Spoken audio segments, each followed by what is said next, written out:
હરિઓમ વિદ્યાર્થી મિત્રો, આજે આપણે એક્ટિવિટી નંબર 7ની એક સરસ મજાની વાર્તા વિશે અભ્યાસ કરશું. તો અહીં આપ્યું છે કે Ketaki has a pen friend in Kolkata. કેતકીને એક મિત્ર છે જે કોલકાતામાં રહે છે. હર નેમ ઇઝ કવિતા, અને તેનું નામ શું છે? કવિતા. કોલકાતામાં રહેતી એની ફ્રેન્ડનું નામ કવિતા છે. કવિતા wrote a letter to her friend about Navratri. અને કેતકી છે એ એમની મિત્ર કવિતાને એક પત્ર લખે છે જે નવરાત્રિ વિશેનો હોય છે. A famous festival of Gujarat, ગુજરાતનો સૌથી પ્રખ્યાત એવો festival. But her younger brother tore the letter in two pieces. પરંતુ તેમનો નાનો ભાઈ, યંગર બ્રધર એટલે કે નાનો ભાઈ છે, એ લેટરને ટુકડાઓમાં ફાડી નાખે છે. Put the pieces together and find out vote Ketaki has return to her friend. હવે આપણે જે ટુકડાઓ છે એ ભેગા કરીને આપણે વાંચવાનો છે કે કેતકીએ તે પત્રમાં શું લખ્યું હતું. તો ચાલો આપણે એ સ્ટોરી જોતા જઈએ. આમાં લખ્યું છે ફ્રોમ કેતકી ટુ કવિતા. સ્ટોરીનું નામ છે કેતકી કવિતાને જે પત્ર લખે છે એના વિશે છે. તો હવે આ પત્ર જે ટુકડાઓમાં ફાડેલો છે, તો આપણે સૌથી પહેલો ટુકડો તો એ જ હશે કે પત્રની શરૂઆત હંમેશા સંબોધનથી થાય છે. તો આપણે ટુકડો ગોતશું કે સૌથી પહેલાં જેની શરૂઆત સંબોધનથી થતી હોય. તો એવો ટુકડો તમે જોઈ શકો છો. છેલ્લેથી બીજો એવો છે જ્યાં લખ્યું છે ડિયર કવિતા. તો આપણે એ ત્યાંથી શરૂઆત થતો હશે. તો હવે લખ્યું છે ડિયર કવિતા, આ ટુકડો થશે. હાઉ આર યુ, તો પહેલાં એમના હાલચાલ પૂછે છે કે તું કેમ છે. Are you okay now or still, હવેની હાલચાલ પૂછે છે એટલે બીમારી વિશે કદાચ હોઈ શકે. તો આપણે અહીંયા જોઈએ કે એમ આપ્યું છે કે કવિતા પૂછે છે અને લખ્યું છે how are you okay or steel suffering from a cold. તો તમે લાસ્ટમાં જોઈ શકો છો આ રીતનું આપ્યું છે. આ અને આ ટુકડો બંને થશે પહેલો. How are you okay or steel suffering from several cold. હવે તું ઠીક છે કે હજી તને શરદી છે. કે I am going for shopping with my mother, હું મારી મમ્મી સાથે શોપિંગ કરવા માટે જાઉં છું. Do you want anything from the market, તારે માર્કેટમાંથી કશું મંગાવવાનું છે એમ પૂછે છે.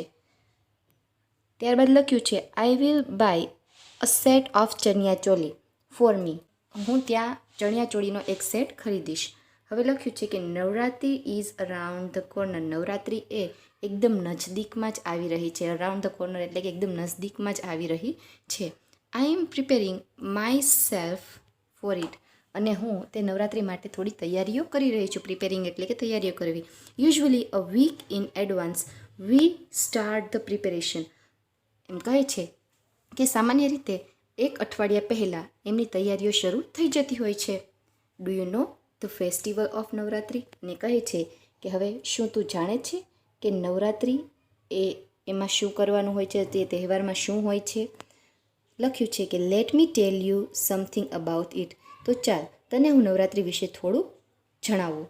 ત્યાર પછી હવે નવરાત્રિ વિશે શરૂ થાય છે. તો બીજો ફકરો આપણે જોઈએ તો નવરાત્રિ વિશે જ હોઈ શકે.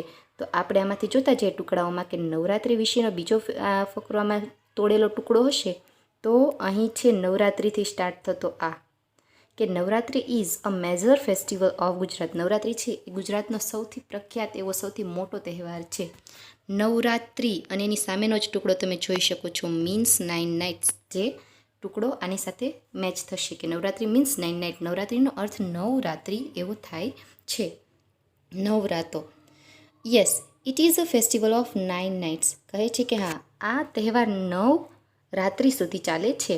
એવરીવન જોઈન ઇન ગરબા, ગરબામાં બધા જ જોડાઈ શકે છે. It is the folk dance of Gujarat, તે ગુજરાતનો લોક નૃત્ય છે ગરબા એ. It continues almost throughout the night, અને તે આખી રાત્રિ સુધી ઉજવવામાં આવે છે. It is a very youthful dance, એમાં કહે છે કે આમાં યુવાનો બધા જ ભાગ લેતા હોય છે.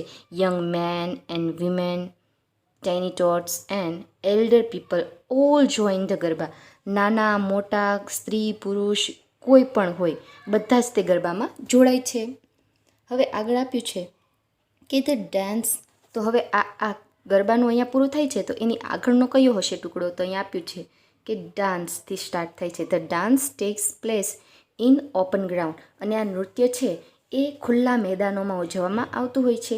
એની સામેનો તમે જોઈ શકો છો ટુકડો છે એ એની સાથે મેચ થશે કે people decor and ઇલ્યુમિનેટ the ground with tiny bulbs. હવે એ ગ્રાઉન્ડ વિશેનું આપ્યું છે કે લોકો છે તે ગ્રાઉન્ડને સરસ મજાના નાના નાના બલ્બથી એને શણગારવામાં આવે છે. ત્યારબાદ ધ એટમોસ્ફિયર લાઇક અ ફેર એટલે કે મેળો, અને ત્યાંનું એટમોસ્ફિયર એટલે કે વાતાવરણ છે એકદમ મેળા જેવું હોય છે, ખૂબ ત્યાં લોકો ભેગા થતા હોય છે. The dancers form a circle in the open ground, અને છે આ ખુલ્લા મેદાનોમાં જે ખેલૈયાઓ હોય છે એ ગોળ સર્કલમાં ગરબા લેતા હોય છે.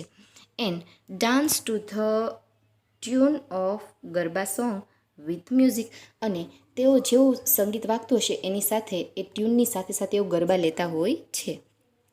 The music is very energetic એટલે કે ઉત્સાહ ભરેલું. તેનું મ્યુઝિક પણ ગીત પણ ઘણા ઉત્સાહ ભરેલા હોય છે. In some place the number of dancer is very large so the chorus sing garba, અને અમુક જગ્યાએ તો ખૂબ જ મોટા ટોળાઓ હોય છે, તેથી ત્યાં મોટા મોટા સંગીતકારોના ટોળાઓ બોલાવવામાં આવે છે, સંગીતકારોને બોલાવવામાં આવે છે. The chorus sing a garba song from the loudspeaker, અને તેઓ કોરસ હોય છે એ ગીતો ગાતા હોય છે જે લાઉડ સ્પીકરમાં વગાડવામાં આવતા હોય છે. It is a tradition to sing the garba song because the garba song worship the admire Ambama and other goddess. હવે આ ગરબા જે ગાવામાં આવે છે એ અંબા માતા અને અલગ અલગ દેવી દેવતાઓ માટેના ગીતો ગવાતા હોય છે ગરબામાં. Nowadays the garba song present some social theme too, અને હવે અત્યારના દિવસોમાં તો આ ગરબા સોંગના અલગ અલગ થીમ પણ રાખવામાં આવતા હોય છે. તો હવે આગળ વધીએ. હવે આ થયો આપણો ત્રીજો ફકરો થયો હતો. હવે લાસ્ટ જે વધ્યા છે આપણે જોઈએ કે એકદમ લાસ્ટવાળા આ બે જ વધ્યા હતા. તો લાસ્ટમાં તમે સૌથી લાસ્ટ હોય તો એમાં આ રીતનું પૂર્ણ થતું, એટલે આ તો લાસ્ટ આવશે. જેની સામેનો ટુકડો વધ્યો હતો એ હતો આ. તો હવે આપ્યું છે woman and men dress up in their traditional Gujarati attire એટલે કે પોશાક. વુમેન એન્ડ મેન એટલે કે સ્ત્રી અને પુરુષો એ તેમના લોકનૃત્ય માટેના જે પોશાકો હોય છે એ પહેરીને તૈયાર થાય છે. વિમેન વિયર ચણિયાચોલી, સ્ત્રીઓ છે એ ચણિયાચોળી પહેરે છે. The chaniya choli is full of embroidery and mirror work, અને ચણિયાચોળી છે એ ભરતકામ અને કાચથી એકદમ શણગારેલી હોય છે, ખૂબ જ ભરેલી હોય છે. They wear attractive jewellery such as bangles and bracelets, અને તેઓ ચણિયાચોળી પર ઘણી એટ્રેક્ટિવ આકર્ષક જ્વેલરીઓ પહેરતા હોય છે, જેમ કે બંગડીઓ છે, બ્રેસલેટ છે, એન્કલેટ એન્ડ આર્મલેટ. ત્યારબાદ પગમાં પહેરવાના ઘરેણાં હોય છે, બાજુ પર પહેરવાના ઘરેણાં હોય છે, એ બધા તેઓ પહેરે છે. Men wear kurta pyjama and tie and odhni around the waist, અને પુરુષો હોય છે એ કુર્તા પજામા પહેરે છે અને વેસ્ટ એટલે કે કમરે દુપટ્ટો પણ બાંધતા હોય છે, ટાઈ એટલે કે બાંધવું. Everybody moves in the circle, અને બધા જે હોય છે લોકો તે સર્કલ એટલે કે એક રાઉન્ડમાં ગરબા લેતા હોય છે. The dancers dance with different actions, dancers હોય છે ખેલૈયાઓ એ અલગ અલગ તેમની એક્શન્સથી ડાન્સ કરતા હોય છે. ત્યારબાદ આપ્યું છે કે it is a festival of joy and friendship, આ તહેવાર ખૂબ જ આનંદ અને ઉત્સાહનો તહેવાર છે.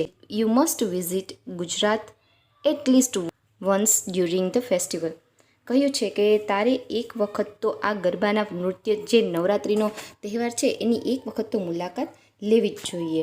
I am sure it will be the unforgettable experience, અને કહે છે અનફોર્ગેટેબલ એટલે કે કદી ભૂલી ન શકાય એવો, એક્સપિરિયન્સ એટલે કે અનુભવ, અને કહે છે કે હું ખાતરીથી તને કહી શકું કે આ તને કદી ન ભૂલાય એવો તારો અનુભવ રહેશે.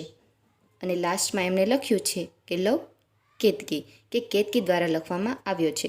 તો આ હતી સ્ટોરી કેતકી દ્વારા એમની મિત્ર કવિતાને લખવામાં આવેલા પત્રની. આપણે આનું ભાષાંતર જોયું છે, ફરી એકવાર તમે સ્ટોરી જોઈ સમજી લેવાની રહેશે. આજના વિડીયોમાં આપણે એટલું સુધી રાખીએ છીએ. આગળની નેક્સ્ટ સ્ટોરીમાં આપણે આગળની એક્ટિવિટી નંબર 7થી આગળ વધશું. અહીંયા સુધી એટલું રાખીએ છીએ. હરિઓમ.